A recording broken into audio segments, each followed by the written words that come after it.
o una comparación, se podría decir, ¿no? Para entender lo que es el índice glicémico, hay un procedimiento o un protocolo ya establecido por la FAO, ¿no? Que ya fue validado a nivel experimental,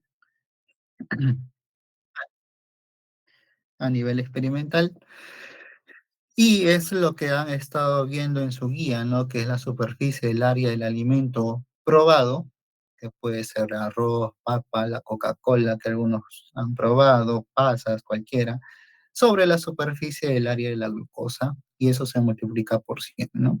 ¿Qué es el índice glicémico? En términos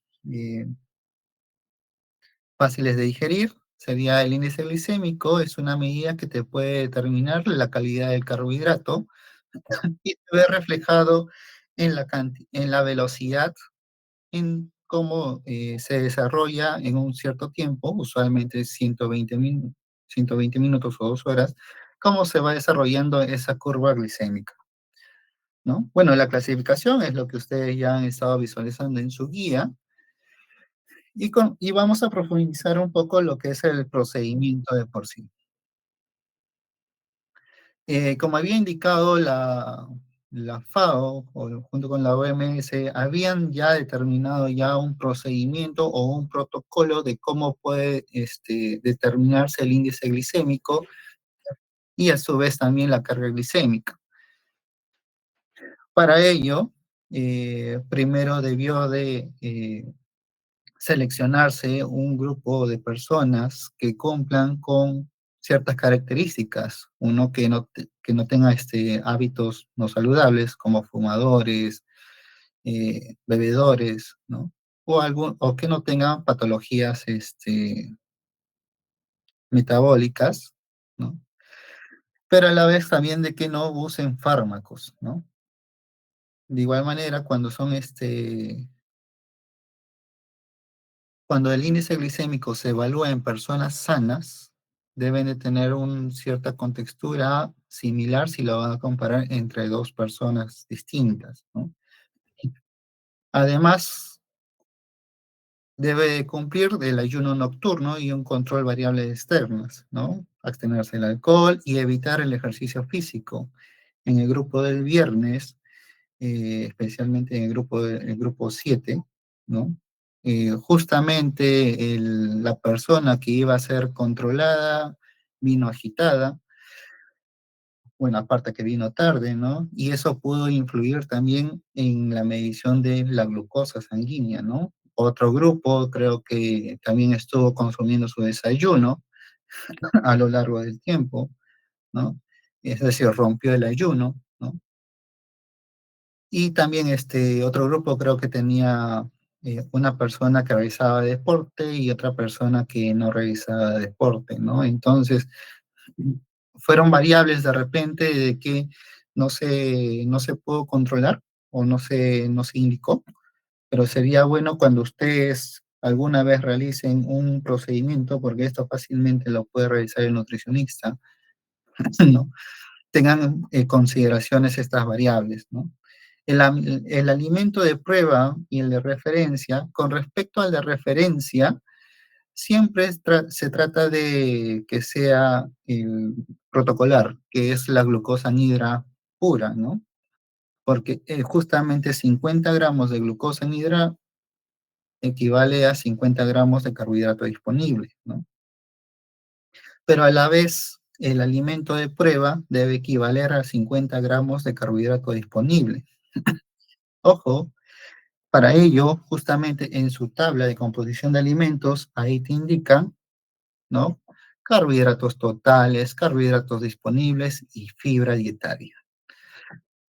¿Qué es lo que sucede? Carbohidratos disponibles es lo que el cuerpo va a estar absorbiendo, y por lo tanto esos carbohidratos son los que van a influir en el pico de glucosa, mientras que la fibra dietaria son carbohidratos complejos que el cuerpo no lo absorbe, ¿no? Por ello de que en caso de las prácticas que ustedes han realizado, incluir alimentos o al momento de calcular, el peso de cuánto de alimento voy a estar consumiendo debería ser con el cálculo de carbohidratos disponibles, ¿no? De igual manera en su examen les preguntaban eso, ¿no? Les daban esos datos, ¿no? Carbohidratos totales, fibra, carbohidratos disponibles, y lo que único que tenían que hacer es restarlos para calcular los carbohidratos disponibles. Lo que se recomienda o la cantidad que debe consumir, ¿no? Es preferiblemente que sea un valor de 50 gramos. Esto puede variar, claro que sí, puede ser flexible, no hay ningún problema, puede ajustarse de acuerdo a la ración, ¿no? Y con respecto a la medición de la glucosa, al menos en los protocolos de la OMS o el de la FAO, tienden a tener unas 7 mediciones por cada ensayo. Es decir, eh, en un primer día que solamente vamos a estar dando glucosa, ¿no? Y si no tenemos glucosa puede ser pan blanco, se debe hacer unas 7 mediciones en el tiempo cero, es decir, antes de que consuma el alimento, la glucosa basal.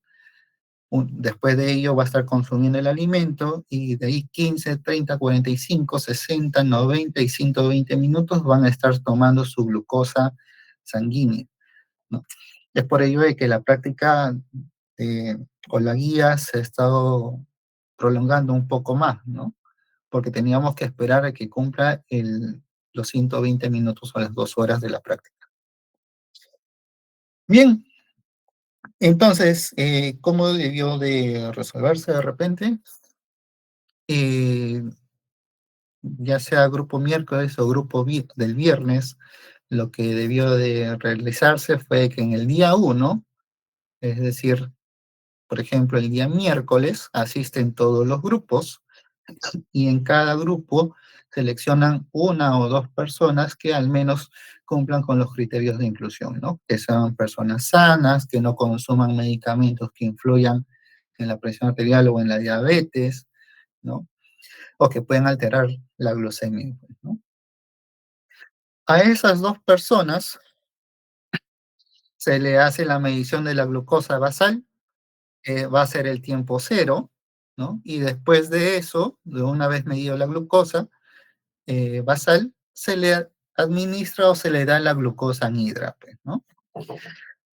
Si no hay glucosa anhidra, lo que se ha estado recomendando es que consuman pan blanco, que equivalentes a 50 gramos de carbohidrato disponible, ¿no? Que son algo de 70 gramos de pan, si no me equivoco, o está por ahí, 70, 80 gramos. Y se le mide la glucosa en los tiempos determinados, pues, ¿no? Y ya se le calcula el área bajo la curva, que ahorita vamos a estar precisando al respecto. Pasados los días, todos los grupos también me deberían de asistir el viernes y las mismas personas que han sido evaluadas el día miércoles, a esas mismas personas también se le va a estar evaluando el día viernes, ¿no? Y de manera similar. Solamente el único cambio que debe haber es que por cada grupo pueden seleccionar un cierto tipo de preparación para evaluar cómo está influyendo la evolución de la glucosa a lo largo del tiempo, ¿no? Preparaciones o para que haga una comparación, porque al final lo que nosotros queremos ver es el efecto del alimento sobre nuestra glucosa, ¿no? Preferiblemente que sea un alimento en común y de ahí que tengan distintas características, pues, ¿no? Por ejemplo, papas sancochadas, puré de papas, papas con bistec, papas con ensalada, como por ejemplo pepino y limón.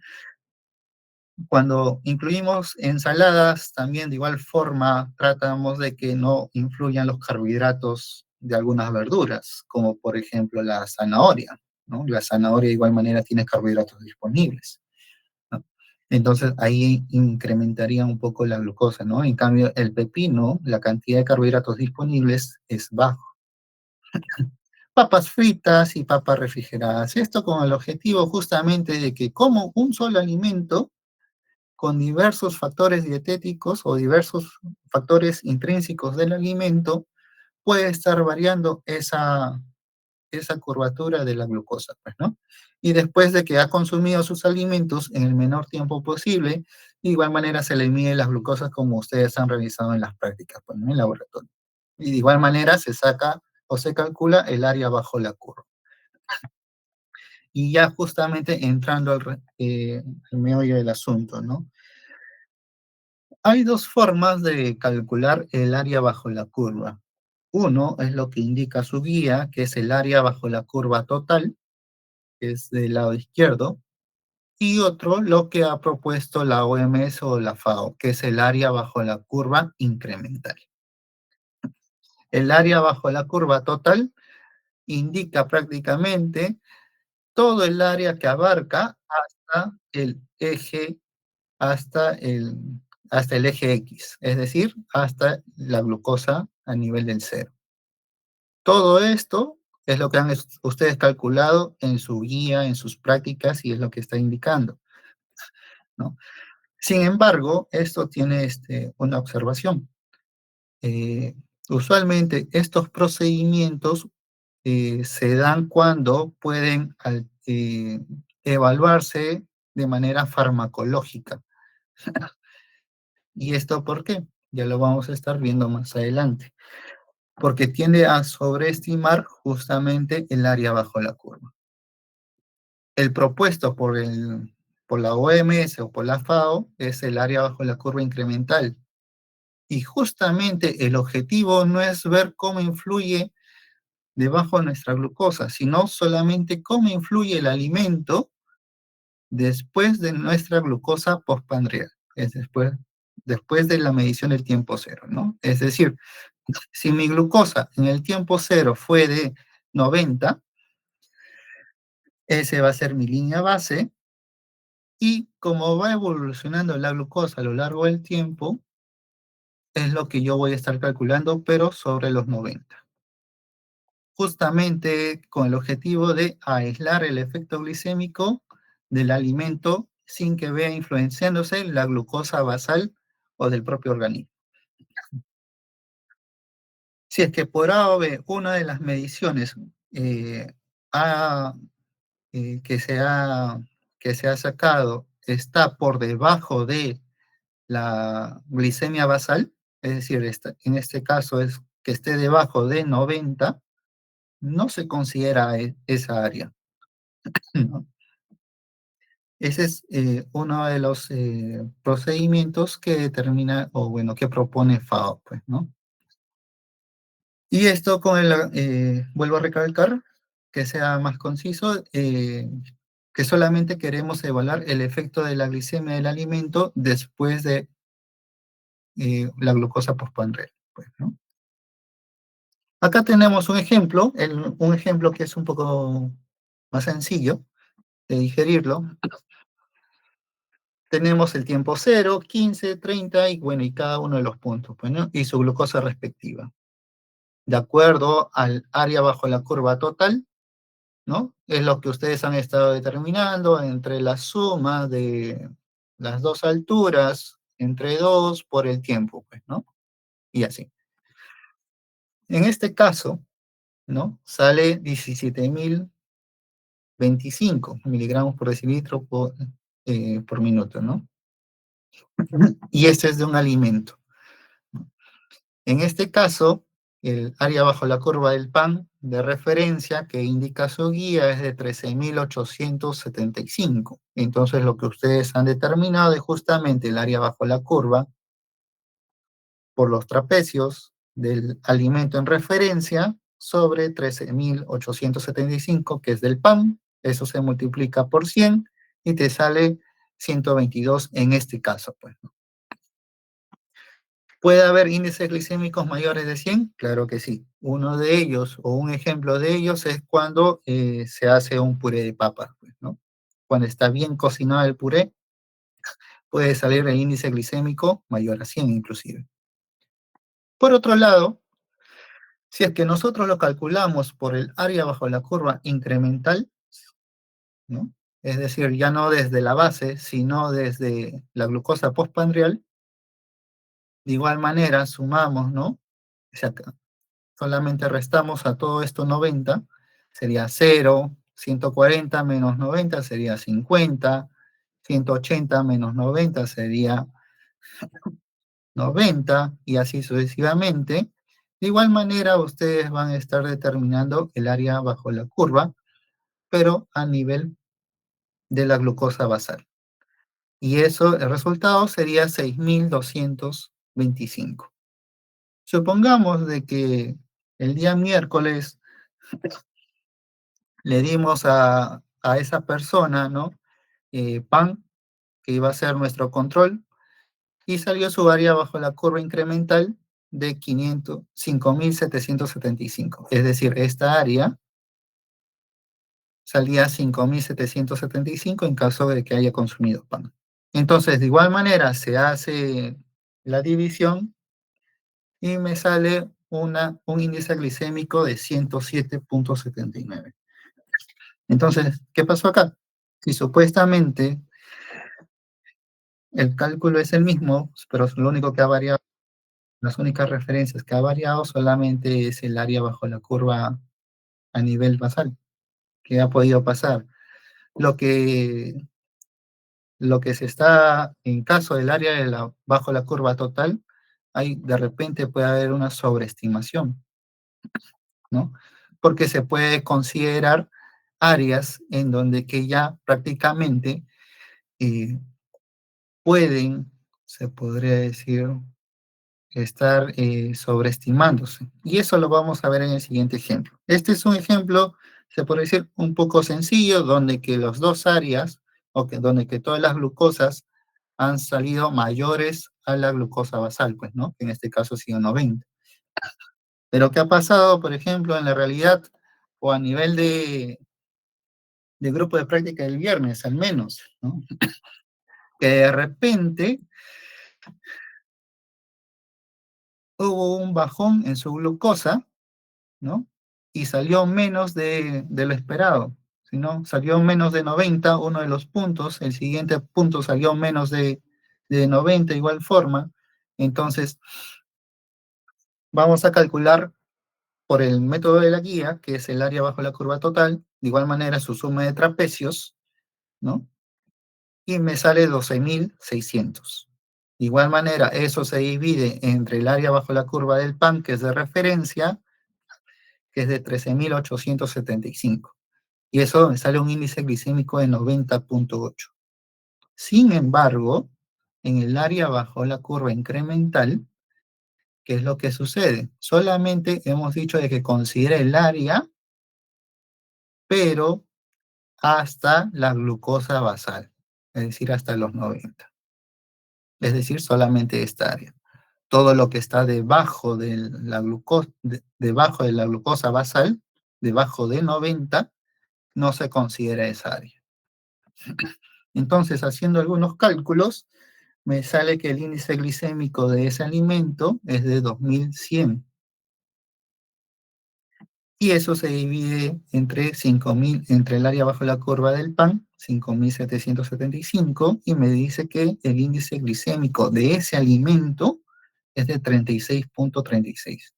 Acá es donde que se ve o donde se observa que hay una mayor diferencia y por lo tanto el área bajo la curva total tiende a sobreestimar.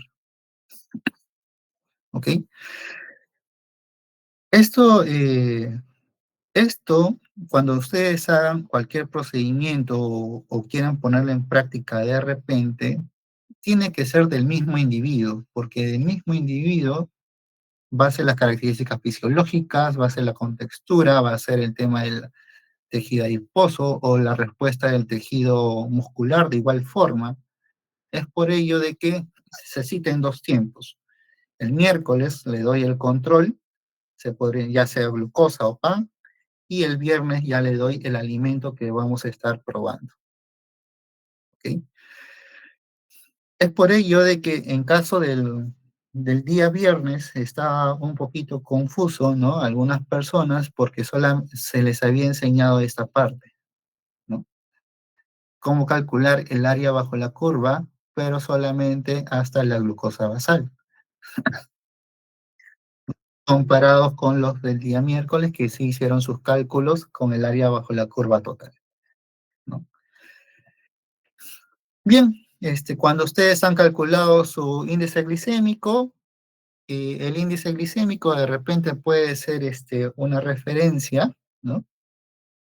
Porque es la velocidad en la que sube, la velocidad con la que se sube o se desarrolla la glucosa a lo largo del tiempo, pero no todas las personas, o bueno, casi todas, no consumen esa cantidad del alimento, ¿no?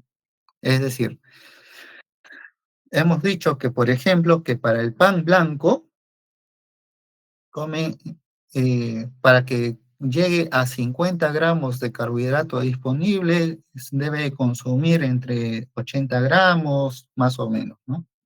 Pero ¿qué pasa si que la persona solamente te come 30 nada más? Es decir, un pan. Ahí viene el concepto de la carga glicémica, que justamente trata de proponer una idea más realista al efecto glicémico. Y ahí es donde que considera los carbohidratos disponibles, ¿no? Es decir, este índice glicémico va a ser multiplicado por la cantidad de carbohidratos disponibles. Ahora, ya hay tablas de índice glicémico. Una de ellas son las que propone LADA, otra de ellas son las que propone de Sydney, la Universidad de Sydney. Entonces, lo único que tenemos que hacer de repente es ver esas tablas, cuánto del alimento o cuánto es el valor del índice glicémico de cierto alimento, y eso lo multiplicamos por la cantidad de carbohidratos que va a estar consumiendo la persona, ¿no? Esto va a ser muy útil para ustedes cuando roten al menos por el área de endocrinología y se topen con pacientes, en primera instancia, con pacientes diabéticos. En segunda instancia, con pacientes hipertiroideos o hipotiroideos. Pero estos conceptos que ustedes han estado viendo a lo largo de su práctica también les va a ayudar para personas que tienen algún tipo de problema metabólico. Ya puede ser obesidad, ya puede ser dislipidemias, porque hemos dicho de que cómo evoluciona la curva de la glucosa a lo largo del tiempo depende de la condición fisiológica de la persona. Y no todas las personas somos iguales. Un gordito, de repente, se le va a hacer un poco más difícil eh, eh, disminuir su glucosa a nivel sanguíneo, ¿no? Comparado con una persona que realiza ejercicio, ¿no? Por eso es importante que tomen esos dos conceptos y lo lleven a la práctica. Bien, la carga glicémica, bueno, hemos dicho de que ofrece una medida más realista con respecto a la cantidad de carbohidratos disponibles que nosotros consumimos, y esto se ve muy reflejado cuando dan el ejemplo de la sandía, ¿no? En caso de la sandía, mira, te dice que carbohidratos disponibles en 100 gramos de sandía te da 5.5 gramos de carbohidratos. Es decir, para que yo llegue a los 50 gramos de carbohidratos y evaluar mi índice glicémico, ¿cuánto de sandía debo de estar consumiendo? Prácticamente 90 kilos por 5, 25, claro, prácticamente medio kilo de sandía. ¿Quién, al momento de evaluar a la persona, quién en su sano juicio va a estar comiendo 90 kilos de sandía? ¿No? Entonces, de repente, una porción de la sandía, que puede ser de 150 gramos, que puede ser de 150 gramos, ¿no? Eh, Puedo estar calculando la cantidad de carbohidratos disponibles, que aproximadamente debe ser de 7.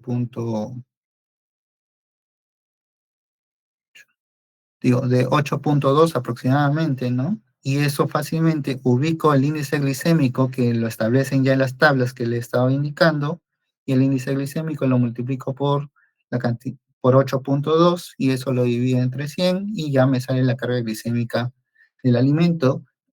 Y en la porción que ha comido el paciente, ya no va a salir un índice, de repente puede ser un índice glicémico alto, ¿no? Porque me ha dado como referencia los 50 gramos de carbohidrato disponible, pero como indico, no he estado comiendo eso, sino solamente una porción de 150 gramos. Entonces, su respuesta glicémica va a ser de igual forma un poco menor, ¿no? Esa es la gran diferencia entre el índice glicémico y la carga glicémica. Como indico, ya hay tablas ya establecidas sobre la cantidad de carbohidratos, el índice glicémico y la carga glicémica de los alimentos. Lo único que tenemos que hacer es revisarlo y adecuarlo justamente al momento de que hacemos nuestra entrevista o hacemos nuestra planificación dietética en este tipo de personas. En caso del pan blanco, te dice que tiene un índice glicémico de 75, ¿no? Y tiene una carga glicémica para la porción de 30 gramos, ¿no? Tiene una carga glicémica de 11. Ahora, ¿qué diferencia hay? Hemos dicho de que el índice glicémico puede ser evaluado por glucosa o por pan blanco. Pero ¿qué es lo que pasa acá? El índice glicémico de la glucosa es de 100 y la del pan blanco es de 75. ¿Qué es lo que puede suceder ahí? Es de que en caso de los panes, de igual forma, el proceso de digestión y de absorción es un poco menor con respecto a la glucosa. Y por lo tanto, su índice glicémico de igual forma va a ser menor porque le va a llegar un poco más lento la evolución de la glucosa. Es por ello que en los estudios experimentales o cuando nosotros trabajamos en laboratorio, siempre lo hacemos con glucosa. A fines prácticos o a fines de referencia, si no tenemos la glucosa, lo podemos evaluar con el pan blanco. Y de igual manera con los cereales, las verduras, las frutas, los legumbres, ¿no?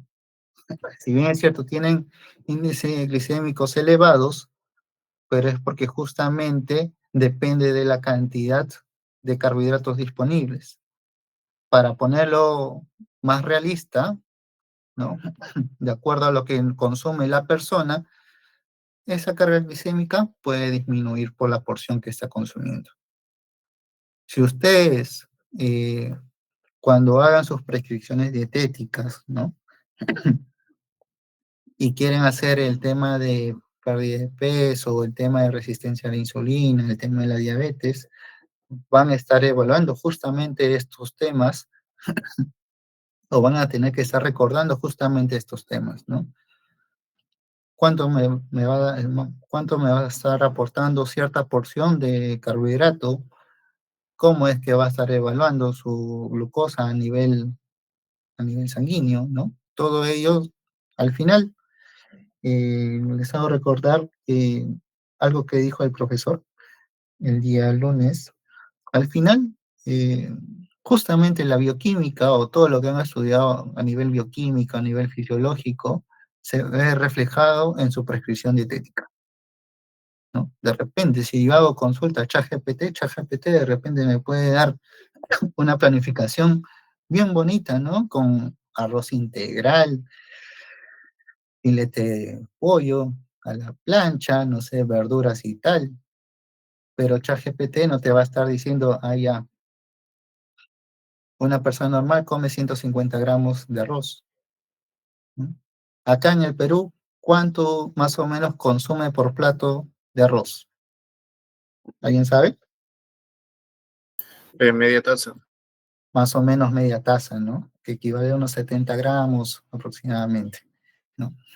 Entonces, si todo le dejamos encargados a la IA y no tenemos un poquito de eh, razonamiento al momento de estructurar nuestro plan dietético, vamos a estar llegando a un sesgo y de repente podríamos estar sobrealimentando al paciente o a la persona que hace la consulta. Ahora, habíamos dicho de que, bueno, a fines prácticos, al momento de que llevamos esto a la práctica, un mismo alimento podemos evaluarlo en diferentes presentaciones, ¿no? Que puede ser papa sancochada, en puré, en frituras, ¿no? Refrigerado y luego calentado de nuevo, ¿no? Acompañados con ciertos alimentos. ¿Por qué? Porque hay ciertos factores dentro del alimento o dentro de la comida que pueden afectar esa curva de glucosa a lo largo del tiempo. Ya sea la estructura del almidón, bueno, ustedes ya lo han resuelto por el tema de su examen, ¿no? El almidón resistente, justo una de sus compañeras me estaba comentando qué es lo que pasa si es que eh, cocino, lo congelo, lo refrigero y de nuevo lo consumo. Justamente ahí se da el tema del almidón resistente, ¿no? Y esto, ¿dónde ustedes lo pueden ver? Cuando ustedes comen maquis. Cuando ustedes comen, si han probado alguna vez el maqui no es caliente, el maqui es frío, el arroz es frío, ¿no? Y ha sido refrigerado y luego ha sido llevado a temperatura ambiente para hacer justamente en la forma del maqui, ¿no? Entonces, el maqui de por sí, o el arroz que está incluyendo ahí dentro del maqui, de repente puede alterar su estructura y ha podido generar un poco de almidón resistente. De igual manera, las pastas. Hay pastas en donde que ya han sido cocinadas, han sido refrigeradas y cuando han sido calentadas han generado almidón resistente. Ahora, acá hay un tema que ustedes deben tener en cuenta, de que si es que yo lo cocino, lo refrigero y lo vuelvo a recalentar, no significa de que esté generando el almidón resistente de por sí. ¿De qué va a depender? De mucho depende de con qué temperaturas ustedes están calentando el alimento. Si es que yo de igual forma uso un fuego alto para calentar el alimento, prácticamente el almidón resistente que han producido se va perdiendo a lo largo de la cocción. Y es como si hubiesen estado consumiendo pastas tal cual, ¿no? Entonces el tiempo de cocción también puede influir en la generación del almidón resistente. La fibra dietética, bueno, era una idea de la guía, creo, en donde que un grupo debe consumir con una ensalada, ¿no? ¿Y esto por qué? Porque hay ensaladas, o bueno, dentro de la ensalada contiene fibra, y esa fibra justamente o bien ayuda al vaciamiento gástrico, y por lo tanto puede disminuir la absorción de la glucosa, ¿no? Porque hay un mayor movimiento, un mayor peristaltis al nivel del intestino y por lo tanto también puede eh, ayudar a que no se absorba mucho la glucosa, ¿no? El consumo de grasas y proteínas, de igual forma, una de las propuestas hubiese sido de que haya consumo papa con un poco de bistec, ¿no? Justamente el bistec tiene grasa, tiene proteínas, no tiene nada de carbohidratos, ¿no? Entonces, ¿qué es lo que puede suceder? Cuando consumimos el bistec, puede haber un retraso del vaciamiento gástrico.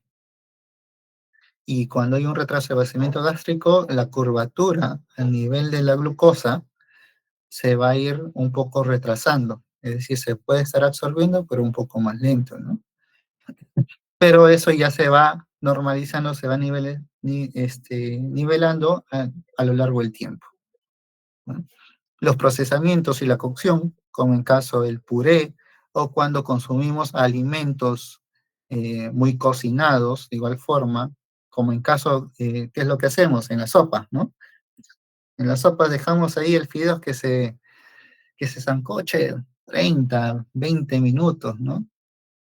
Cuando hacemos caldo de gallina, de repente, se sancocha más tiempo inclusive, ¿no? Entonces, el tiempo de cocción también puede influir en la curva de la glicemia.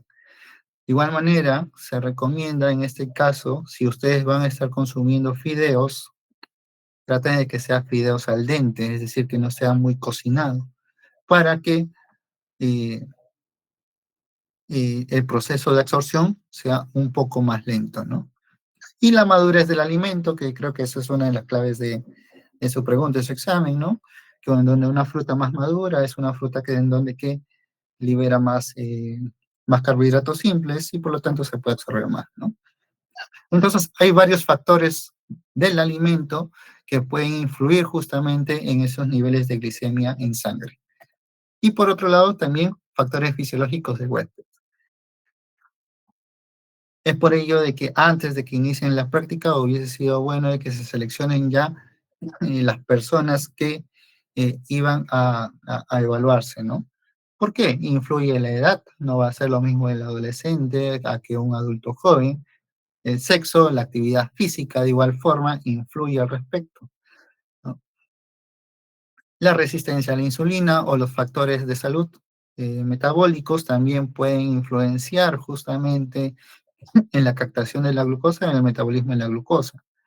La microbiota intestinal, de igual forma, no va a ser lo mismo que una persona que ha estado siendo sedentaria, comiendo bastantes alimentos procesados, comparado con una persona saludable que ha estado consumiendo eh, una cantidad regular de fibra. Las dos van a tener microbiotas intestinales muy distintas. Y el efecto de la segunda comida, es decir, eh, comidas de bajo, nosotros podemos consumir de repente comidas de bajo índice glicémico, pero si es que comenzamos a consumir más cosas, es decir, nosotros no solamente consumimos fideos, sino también consumimos salsa, ya sea la salsa de tomate con zanahoria, lo consumimos de repente con refrescos, o consumimos una sopa de más. Eso también puede influir al final en todo el nivel de glucosa en sangre, ¿no? Y entonces, de manera resumida, eh, lo que indica la guía o lo que a ustedes se le ha planteado es mediante esta metodología, el área bajo la curva total. Sin embargo, el procedimiento estándar que propone la FAO es el área bajo la curva incremental. Es un poquito, se puede decir, más laborioso cuando la glucosa está por debajo de la glucosa basal, ¿no? Pero sí es un poco más preciso, un poco más exacto al momento de evaluar el índice glicémico del alimento. Eso sí, se ha estado evaluando al respecto, ¿no? Este es un poco más farmacológico, el área bajo la curva total. Por ejemplo, si yo quiero evaluar el efecto de la insulina o el efecto hipoglicemiante de una hoja, ¿no? O de una planta. Y este es más que todo ya enfocado en la respuesta glicémica del alimento de por sí, ¿no? Este ya es un poco más práctico, ¿no? ¿Tienen dudas al respecto?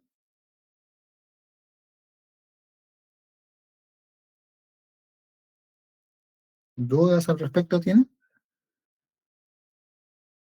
Esto lo he generado para fines didácticos, al menos para que se puedan ilustrar. Eh, no es parte de la teoría, pero sería bueno de que ustedes conozcan el fundamento de por qué o cómo es que calculo o de dónde sale ese cálculo del área bajo la curva, ¿no?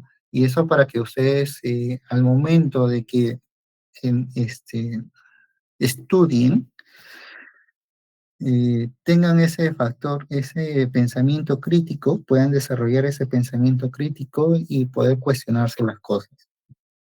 Siempre es bueno que se cuestionen las cosas, ya sea que el profesor te esté dictando, ya sea de lo que estás leyendo de un artículo, ¿no? Siempre es pensar 50 y 50, ¿no? Ya una vez cuando ustedes más profundizan en un tema, ya sea diabetes, ya sea dislipidemia, ya sea hipertensión, o cualquier otro tipo de enfermedades que ustedes de repente les gusten estudiar, tienen que justamente tener sus bases sólidas al respecto, ¿no? Bien, señores, ¿no hay preguntas? ¿O les he generado más dudas de repente? No, profesor, está claro. Ok, Gracias. bien, el segundo tema que el delegado me había indicado era sobre el cálculo de la biodisponibilidad de hierro. Cuéntenme, ¿qué es lo que se les dificulta o cuál es su duda?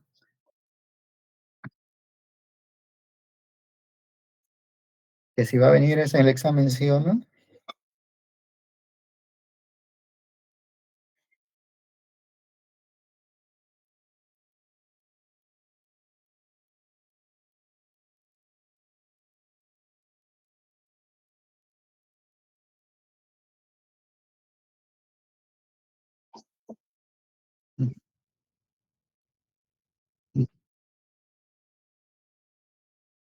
Ok,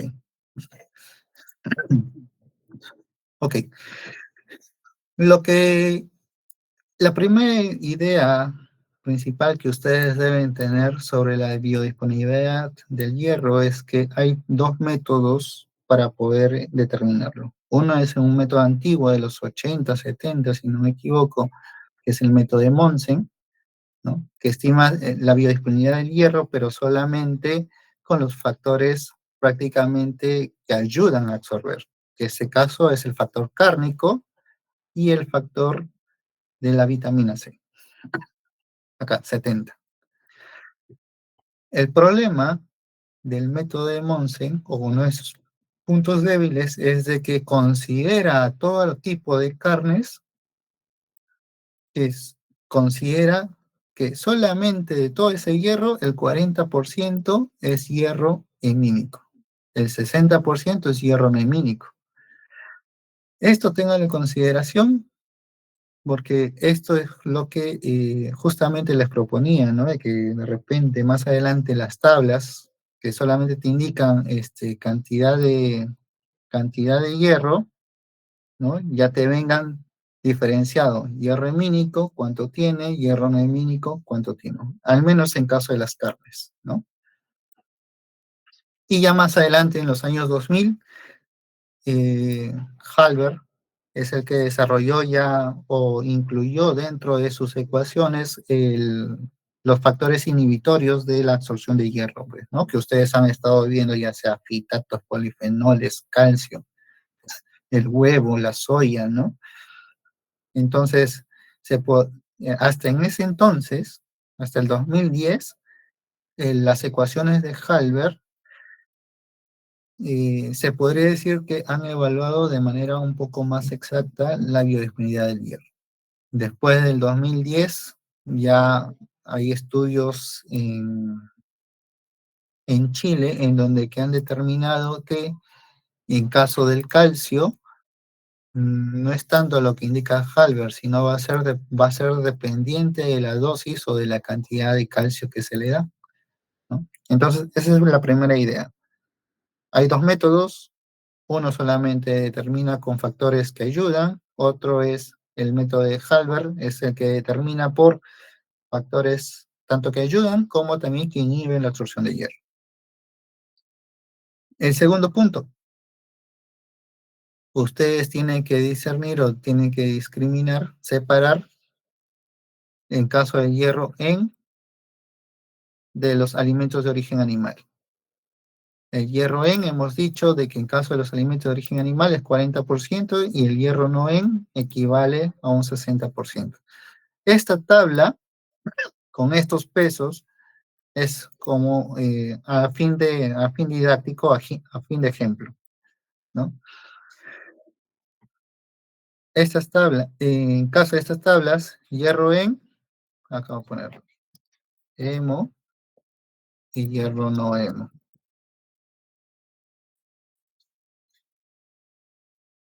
¿no? Hierro no hemo está en alimentos de origen vegetal en su gran mayoría y hierro hemo está en alimentos de origen animal. Entonces acá hemos dicho que es 40%, eso siempre téngalo en cuenta, y acá es el 60% en caso de solamente las carnes. No se estén confundiendo con el caso de los vegetales.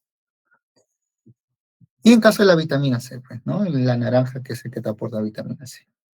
Bien, método de Monsen es un poco más sencillo. Ustedes pueden hallar el hierro Noen. Primero deben de hallar el hierro Noen como el total de hierro Noen, es decir, lo de acá, el total de esto, por el factor sobre 100. Si por A o B no conocen, ¿no?, la ecuación o se les dificulta, o de repente le dan una tabla para ver el factor F, revisen esa tabla y multiplican por ese factor. ¿Ok? Vamos a ver esa tabla. Esa es la primera tabla, el factor F. Para esta tabla, ustedes primero tienen que ubicar si es hombre o mujer. Si es hombre o si es mujer. El segundo paso es ubicar si es que o cómo están sus reservas de hierro de la persona. Si no tiene nada de hierro, si está en 250, 500 o 1000. El tercer paso que ustedes tienen que hacer en esta tabla es evaluar la ingesta de la carne o de la vitamina C. Si tiene una ingesta menor a 30 gramos de carne o, es decir, una condicional, una de los dos, o menos de consumo de vitamina C, lo ubico acá.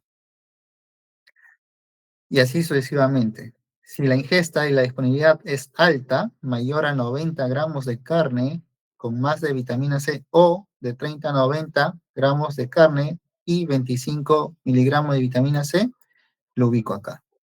Por ejemplo, si la mujer es una paciente o mujer que tiene unas reservas de hierro de 250 y su consumo de carne es de 120, por ejemplo, lo ubico acá, ¿no?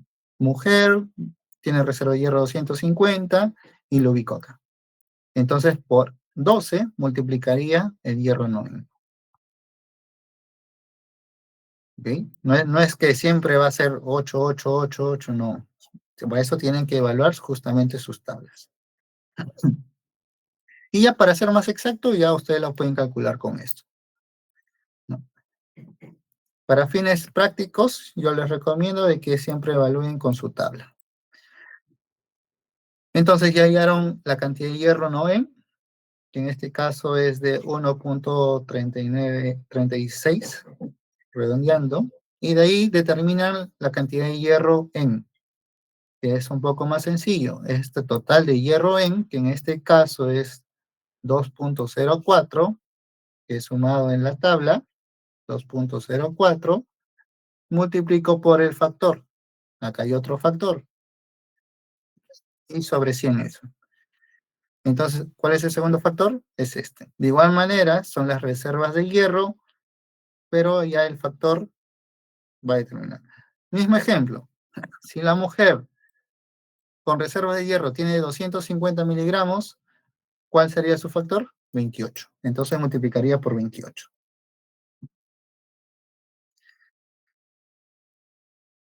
Y ya te saldría el hierro M y el hierro no M. ¿Cuál es el siguiente paso? Simplemente lo sumo nada más y esa sería la absorción de hierro total. Después de eso, ¿cuánto? Si yo lo quiero expresar en porcentaje, sería lo que ha absorbido sobre el hierro total por 100. Y ya con eso ustedes tienen el porcentaje de absorción, ¿no? En este caso, en este ejemplo, ha sido el 12%. Ahora, el método de Halber es un poquito más laborioso, es un poquito más, que necesita un poco más de análisis. Y de igual manera, de acuerdo a la preparación, se determina si tiene presencia de fitatos, si tiene presencia de taninos o si tiene calcio, se determina tal cual la suma total de cada uno de ellos y van evaluando de acuerdo a cada indicador. Si tiene fitatos, si tiene polifenoles, ¿no?, si tiene calcio, soya no tiene la preparación, huevo no tiene la preparación, si tiene ácido ascórbico, que es vitamina C, y si tiene carnes. ¿Ok? Cada uno de ellos ustedes determinan y les va a salir un valor entre 1 a 3 más o menos, o desde 0.5 hasta 3. No hay ningún problema. El siguiente paso es calcular el hierro N. El hierro N te dice que es el logaritmo de la absorción, bueno, toda esa ecuación largaza, pero acá te da un factor, un dato, que es la ferritina sérica.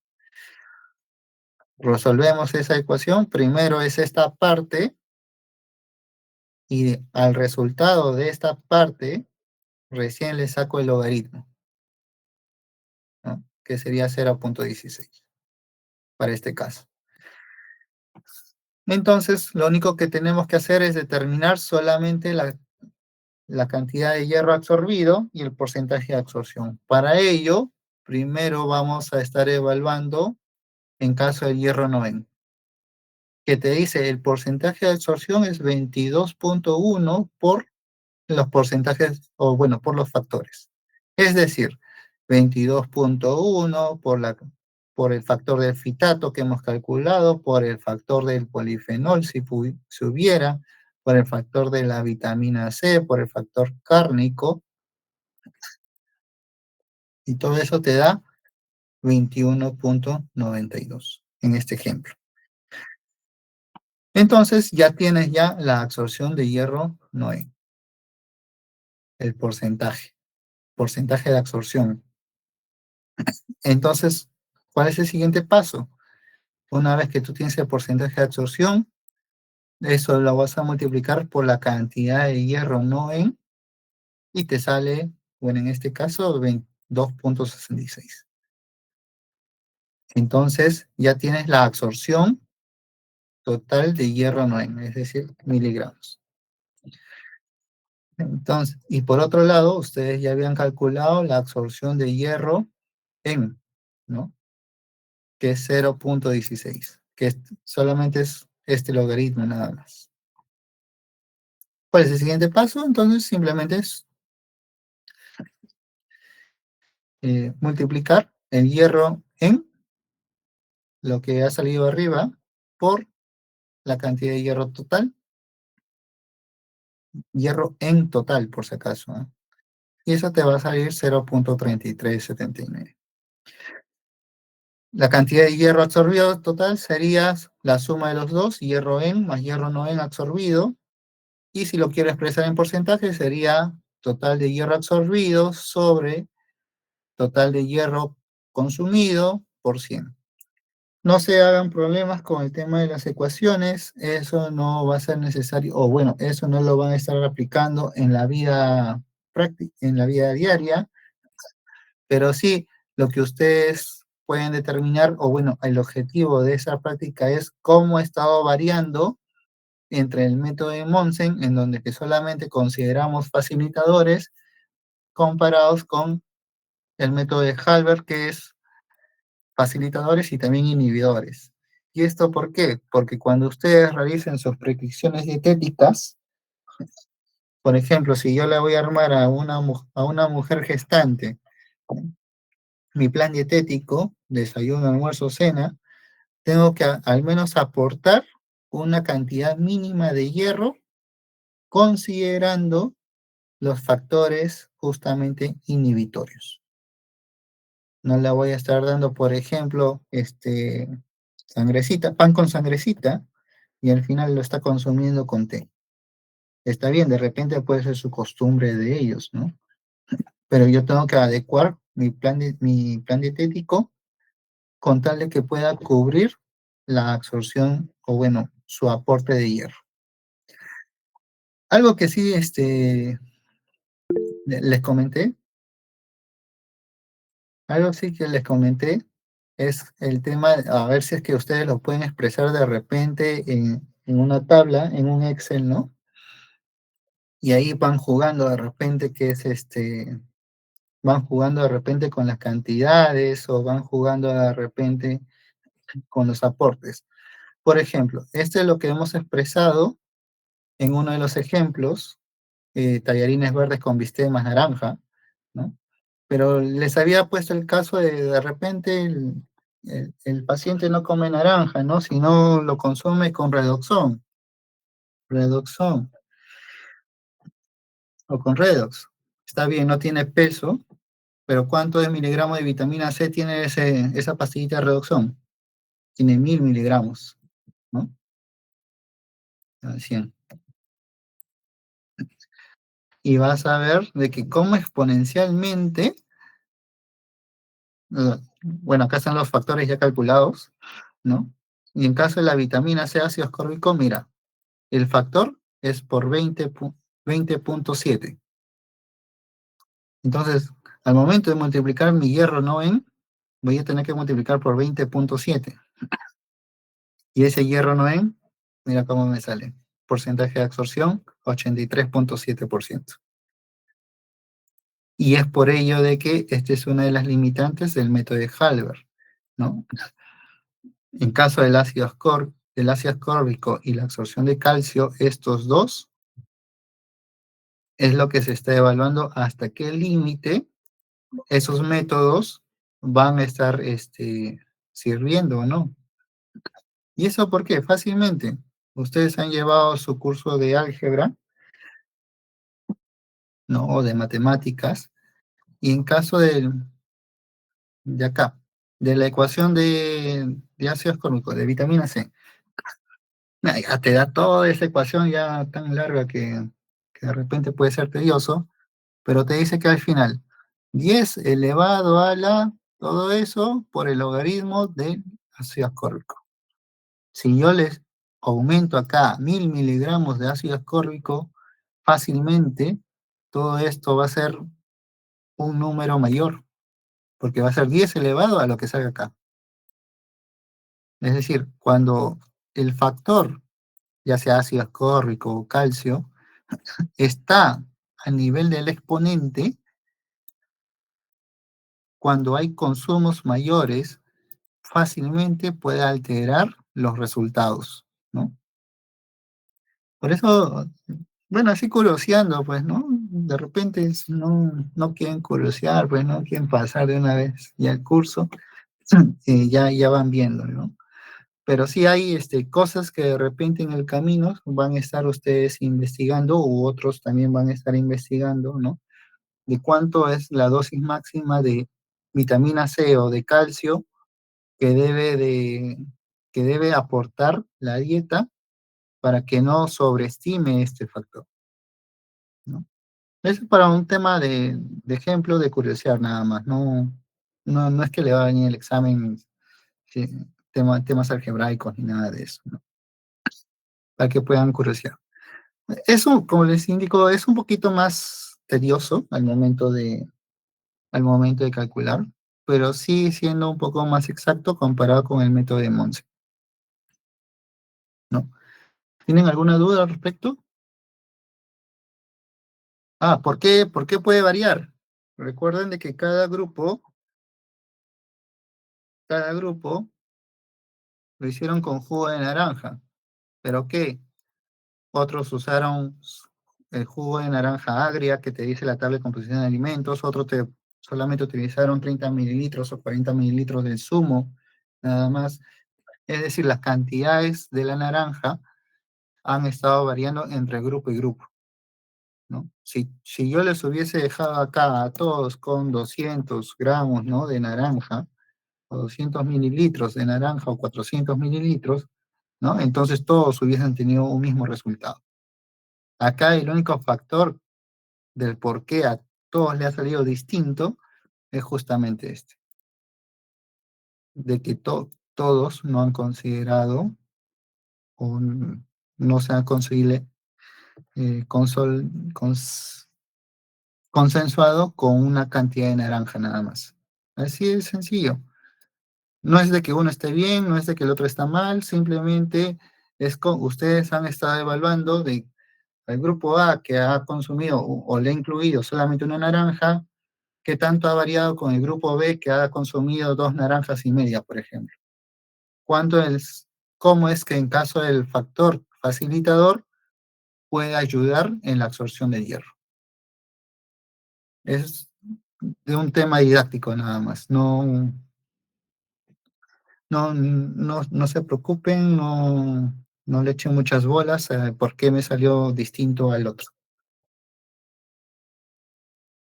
¿Tienen alguna otra duda? ¿Esto va bien?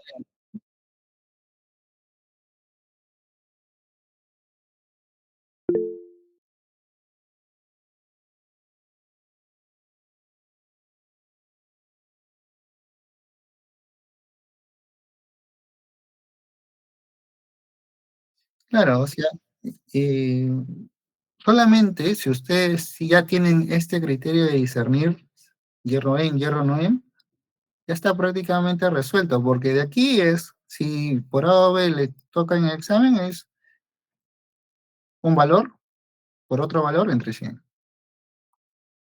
El otro es un valor por otro factor entre 100. Y ya te salió ya la absorción. Solamente es, como le dije a mi grupo, al grupo 7, ¿no? Le dio calambre cerebral 1 hora y después en 10 minutos resolvieron toda la ecuación de Halber.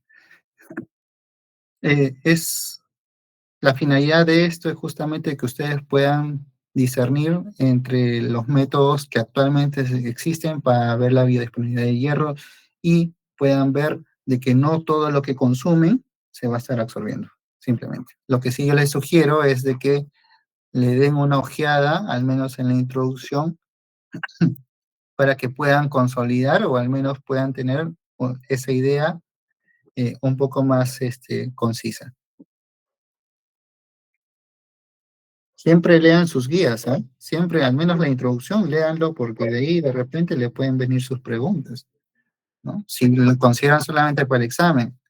Si ustedes quieren profundizar al respecto, acá en las guías, en la introducción justamente te están dando algunos datos o algunos mensajes claves que de repente ustedes quieran profundizar al momento de investigar.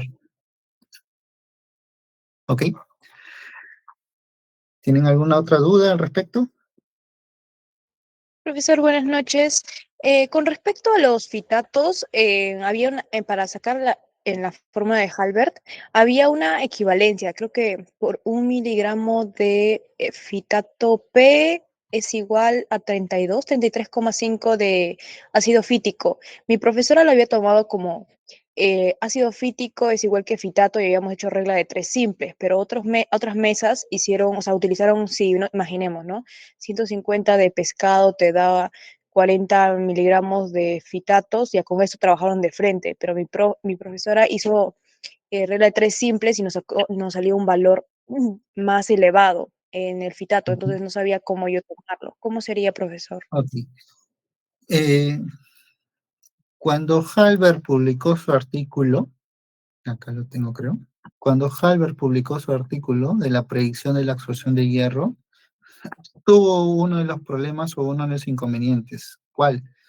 Uno, la mayoría de alimentos, cuando calculan la cantidad de fitatos o de ácido fítico o de polifenoles, lo calculan en porcentaje de alimentos y otros en valores expresados, pues, ¿no? Como ácido fítico y demás, ¿no?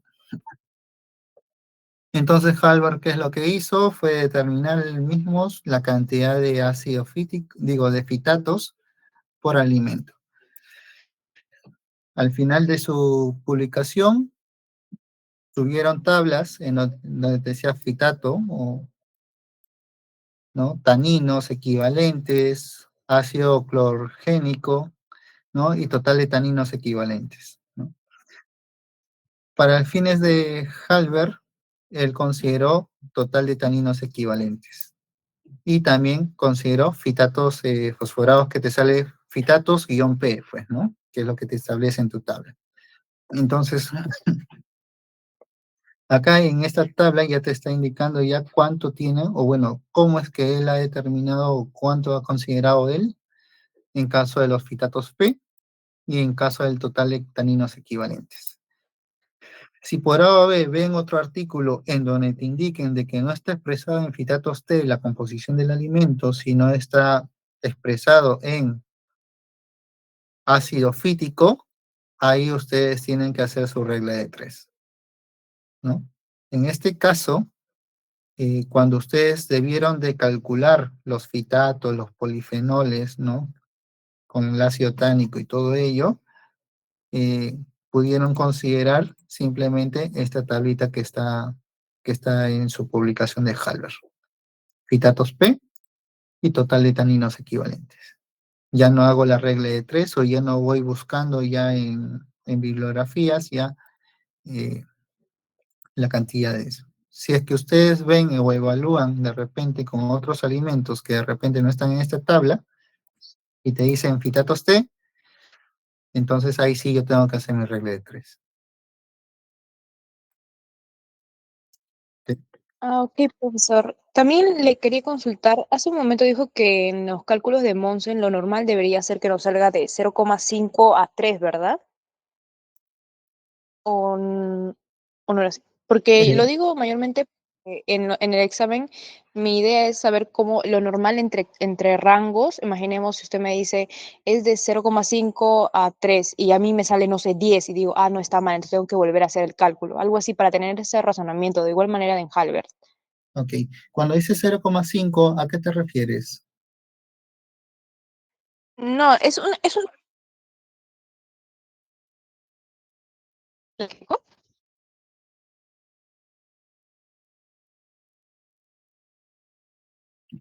Ah, ya, no, sí, claro, o sea, cuando hacemos la evaluación de una alimentación normal, se podría decir que no está suplementado ni nada de ello, los valores pueden estar variando desde 0,3, 0,5 hasta 1,2, 1,5, ¿no? De que va a depender mucho de que los factores varíen, de cuánto del nutriente te está aportando. Hemos indicado, por ejemplo, si ya no consumo naranja, como consumo redoxón 1000 miligramos, la vitamina C, el factor de la vitamina C me va a disparar, ¿no? No es que no esté mal, sino de que eh, la cantidad ya ha sobrepasado los límites, nada más, ¿no? De igual manera, en caso del calcio, más que todo estos dos, calcio y vitamina C. Cuando uno comienza a suplementarse, justamente por esos cálculos que se realizan, estos dos comienzan a dispararse. Y te sale por 5,2 o por 20, como hemos visto en ese Excel, ¿no? Por 20, y comienza a dispararse, ¿no? No es que no esté mal, sino de que simplemente para ese ejemplo o para ese análisis ya ha sobrepasado los límites de Harvard. Por eso actualmente se está buscando nuevos métodos de evaluar la biodisponibilidad sin alterar justamente, sin alterar el consumo de los alimentos, ¿no? Por eso no, Bueno, mi punto, profesor, iba más a los cálculos porque lo que Monsen y lo que Halbert tiene en, digamos, que iguales o semejanza es absorción de hierro, ¿no? Hierro M y hierro no M. Entonces yo ujú, decía en ese caso, ¿no? ¿Cuáles son los rangos que están, digamos, eh, ¿cómo decir? En los rangos en los que están Monsen y Halbert. Como por ejemplo, a mí en mis cálculos de Monsen, yo creo que está mal, porque a mí me salió 11 eh, M. Y en mis cálculos de Halbert me salió 37 algo por ciento. Entonces yo digo, ah, está bien, pero y luego me puse a pensar, ah, pero no tengo un rango que el profesor haya dicho, ¿sabes qué, chicos? Si nos sale de 10 a 15 está bien, está por ahí, pero si a mí me salió 37, ah, no, no, eso no es normal, entonces algo me ha salido mal. No sé no, si me dejo entender. ujú, sí, ya te entendí ya. Eh, en clase había mencionado más o menos que la absorción de hierro total, ¿no? La absorción de hierro total, ya sea por Halber o ya sea por Monsen, tiende a oscilar entre 1 a 2 miligramos de hierro. ¿Y esto por qué? Porque justamente el cuerpo va a recuperar ese hierro por las pérdidas, pues, ¿no? Si me sale que la absorción del hierro eh, es más de lo que ha consumido, ¿no? Es decir, el porcentaje me sale 30%, 40%, tengo que analizar o tengo que evaluar de repente qué cosas no estaba incluyendo o qué cosas de repente están incluyendo, ¿no? Si es que el factor F del, de la absorción de hierro no en ha sido el adecuado, o si es que el factor F de la absorción de hierro en ha sido el adecuado, ¿no? Por ejemplo, en casos de deficiencia, como en caso de la anemia, de repente esto ya no me hubiese salido, ¿no? Acá. Ya no me hubiese salido 1.4, sino me hubiese salido 2.8, de repente, ¿no? Y eso es porque justamente, ¿qué es lo que puede alterar en tus resultados? El factor F. En este caso es el factor F, porque ustedes han estado calculando el total de hierro no en, el total de hierro en, que lo han estado discriminando acá, ¿no? Por su tabla de composición de alimentos y demás. O sea, es decir, esto no va a estar variando. Lo que puede estar variando o alterando de repente en tu resultado puede ser el factor F, ¿no? De todas formas, eh, se tiene en consideración de que en caso de Halber, en caso de Monsen, el porcentaje de absorción puede ser de entre un 10 a un 15% aproximadamente. De un 10 a un 15%. Incluso puede ser hasta un 20%. ¿De qué puede depender? De los factores. Ah, no, es que yo no sé de repente, imaginemos, yo no sé el factor de la tabla, sino yo calculé el factor F empleado de la fórmula. Ya que te dice gramos de carne más miligramos de vitamina C, ¿no? Gramos de carne más vitamina C. Y me sale un factor F de 11.19. Y en caso de la fórmula, creo que me sale, en caso de la tabla me sale con un factor F de repente de 8, ¿no? Entonces ahí puede ser de repente que se me haya disparado la absorción. Cuando ustedes realicen sus cálculos, tómense su tiempo al momento de evaluar. Lo único que puede estar variando puede ser el criterio del factor. En caso de Monsen, el criterio del factor F es lo único que puede estar variando. Porque el cálculo, si a todos de repente yo les pongo en el examen calcular el hierro en y hierro no en, a todos le debe salir el mismo resultado. Cuánto de hierro en, cuánto de hierro de no en. Entonces, el criterio de tomar el factor F de repente puede ser algo que ha estado jugando en contra. Y en caso de Halbert,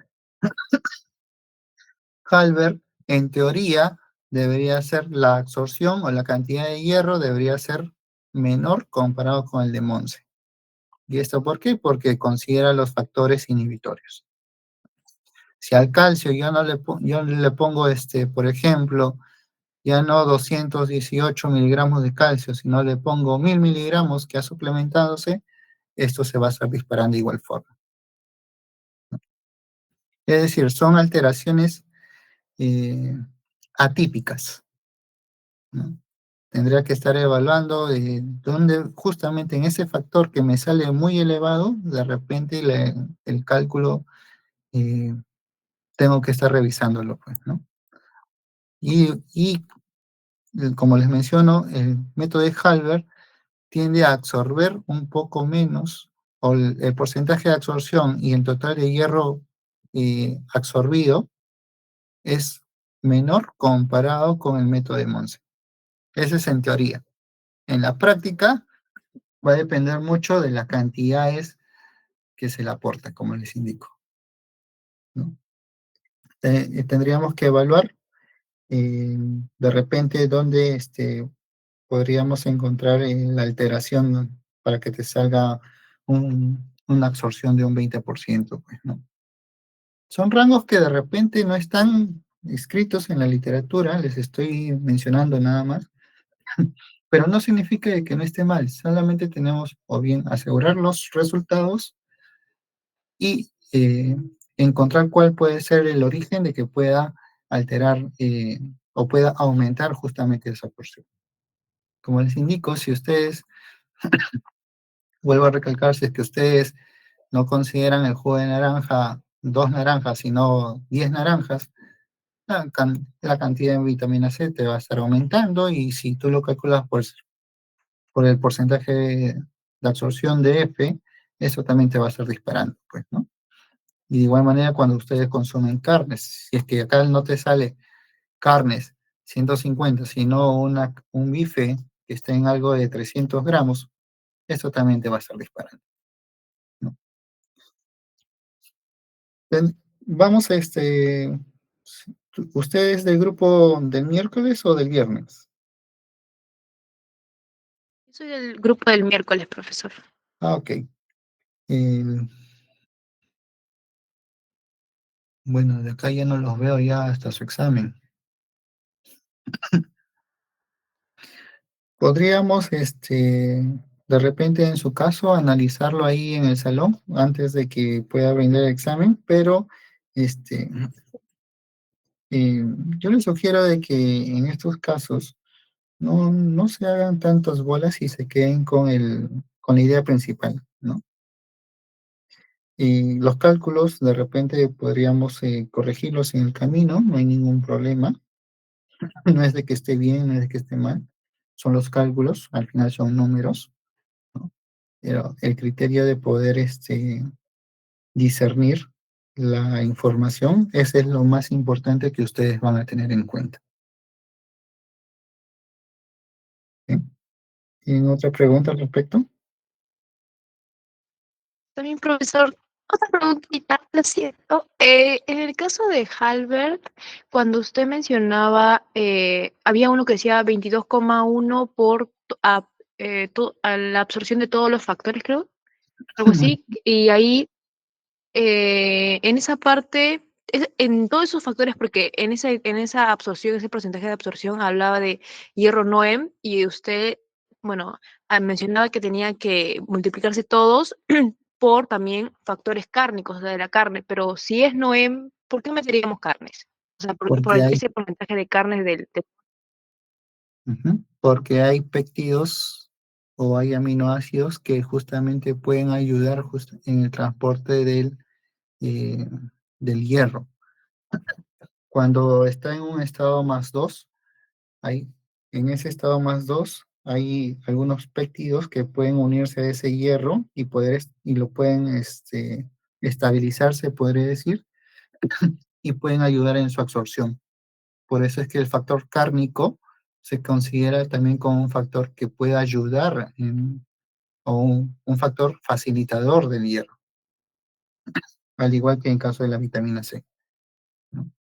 Justamente en la degradación de las proteínas, en la desnaturalización de las proteínas, cuando ya están en aminoácidos o en péptidos, esos péptidos de las carnes ayudan a la absorción de hierro. Por eso se considera un facilitador, ¿no? Entonces Ah, ok, también profesor. incluirías en tus factores, ¿no? De multiplicar. Acaba vitamina C, factor cárnico, polifenoles, fitatos, calcio, todos los factores. Y todos esos los multiplico por 22,1. Ah, ok, profesor, 22,1. entonces cada vez más de que mi cálculo me salió mal, entonces lo voy a volver a hacer. Debe ser cosa de calcular. Sí, para fines didácticos, como les indico, no se hagan bolas tanto en los cálculos, sino en el concepto o en la idea de las facilitadores y las absorciones. ¿Por qué 22,1? Bueno, es lo que propone este Halberg al final, pues, ¿no? En su ecuación. Bueno, acá no lo dice en un parrafito, no lo dice tal cual.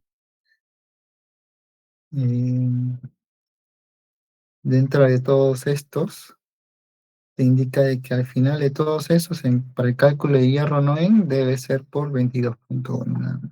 Y tampoco yo lo entendí en ese entonces, pero sí tiene un sentido lógico, ¿no?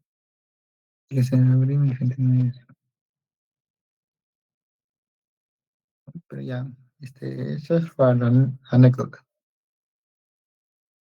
¿Tienen alguna otra duda al respecto?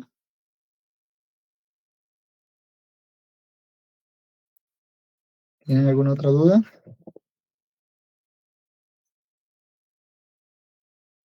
Un poquito complicado, un poquito engorroso, pero